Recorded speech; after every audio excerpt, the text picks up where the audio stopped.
Assalamualaikum warahmatullahi wabarakatuh.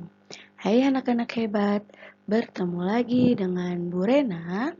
Apa kabar kalian? Semoga kalian selalu tetap sehat dan selalu semangat. Oke, pembelajaran kita masih di tema 7, indahnya keragaman di negeriku, subtema 1, keragaman suku bangsa dan agama di negeriku. Nah, sebelum kita memulai pembelajaran kita hari ini, yuk mari sama-sama kita membaca doa sebelum belajar. Bismillahirrahmanirrahim. Raditu billahi robba wabil islami dina wabi muhammadin nabiyya wa rasula rabbi zidni ilma warzuqni fahma. Amin ya robbal alamin. Baik anak-anak hebat, hari ini kita akan mempelajari pembelajaran kelima dan keenam.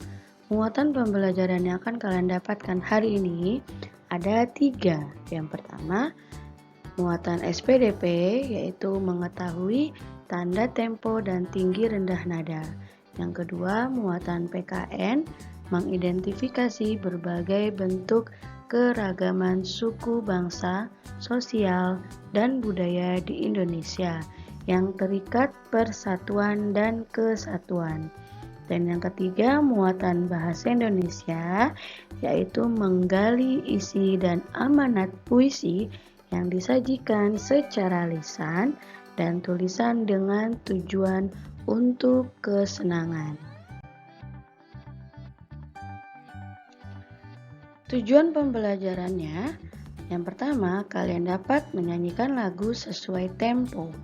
Yang kedua, kalian dapat menjelaskan keragaman agama dan kebebasan beragama. Yang ketiga, kalian dapat menyajikan informasi teks dalam bentuk peta pikiran. Yang keempat, kalian dapat menyampaikan informasi dari teks non-fiksi. Dan yang terakhir, kalian dapat menyanyikan lagu dengan nada dan tempo yang tepat. Oke, kita masuk ke pembelajaran kelima. Muatan SPDP, yaitu menyanyikan lagu sesuai tempo. Tempo adalah tanda yang digunakan untuk menentukan cepat atau lambatnya sebuah lagu. Tempo lagu biasanya terletak pada bagian kiri atas lagu. Nah, secara umum, tempo dibagi menjadi 3 jenis, yaitu tempo cepat atau allegro, tempo sedang yaitu moderato, tempo lambat yaitu largo, dan tempo hikmat yaitu maestoso. Nah, itulah cara menyanyikan lagu sesuai tempo. Masih di pembelajaran 5, yaitu sekarang muatan PKN tentang keragaman agama dan kebebasan beragama. Nah, sebelumnya Ibu sudah menjelaskan ada 6 agama di Indonesia. Nah, kalian juga sudah ditugaskan untuk menyanyikan lagu keberagaman agama. Nah, di sini Ibu akan mengulang kembali macam-macam atau beberapa agama yang ada di Indonesia. Di Indonesia memiliki 6 agama. Yang pertama, agama Islam. Kitab sucinya Al-Quran. Yang kedua, agama Kristen. Kitab sucinya Alkitab. Yang ketiga, agama Katolik. Kitab sucinya Alkitab. Yang keempat, agama Hindu. Kitab sucinya Weda. Yang kelima, agama Buddha. Kitab sucinya Tripitaka. Dan yang keenam, agama Konghucu. Kitab sucinya Sisuwuching. Nah, setiap agama juga memiliki kitab suci yang berbeda-beda. Nah, perhatikan tabel di atas. Walaupun agama kita berbeda-beda, kita sebagai warga negara harus saling menghargai orang lain. Sikap inilah membuat bangsa Indonesia semakin bersatu dan tidak mudah terpecah belah. Masih di pembelajaran 5, muatan bahasa Indonesia, yaitu menyajikan informasi teks dalam bentuk peta pikiran. Kalian juga dapat menyajikan informasi teks dalam bentuk peta pikiran. Peta pikiran merupakan cara mencatat yang disajikan dalam bentuk bagan.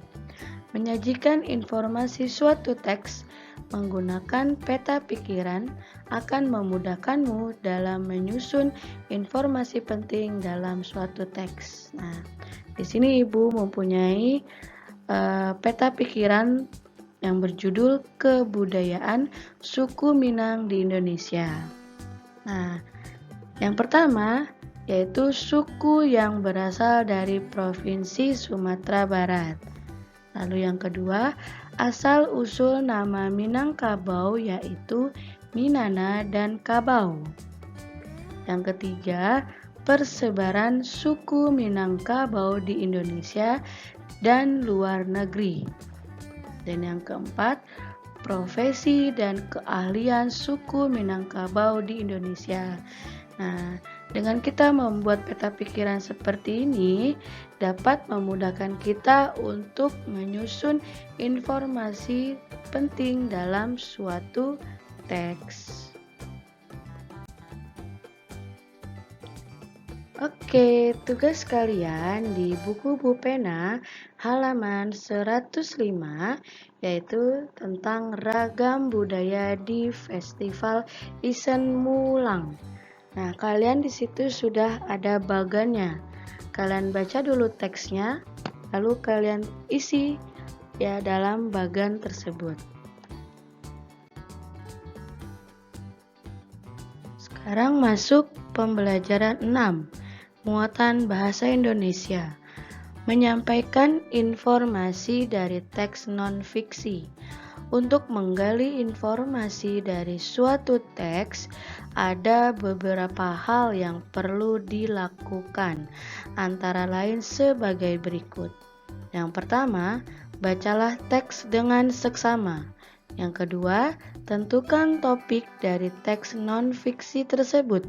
Yang ketiga, catatlah setiap informasi penting yang disampaikan. Yang keempat, rangkailah ide atau gagasan pokok yang sudah kamu temukan ke dalam satu paragraf. Nah, saat menyampaikan informasi, sampaikan dengan suara lantang dan penuh percaya diri. Itulah beberapa hal yang perlu kalian lakukan dalam menyampaikan informasi dari teks non-fiksi.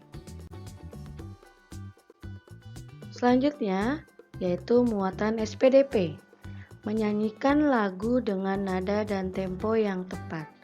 Nah, tempo adalah cepat atau lambatnya lagu yang dinyanyikan, sedangkan nada adalah bunyi yang teratur.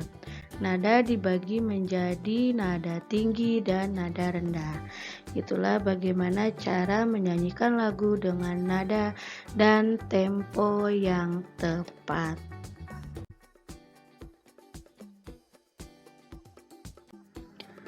Alhamdulillah, pembelajaran tematik kita hari ini sudah selesai. Semoga ilmu yang Ibu berikan bermanfaat untuk kalian semua. Kurang lebihnya Ibu mohon maaf. Wassalamualaikum warahmatullahi wabarakatuh.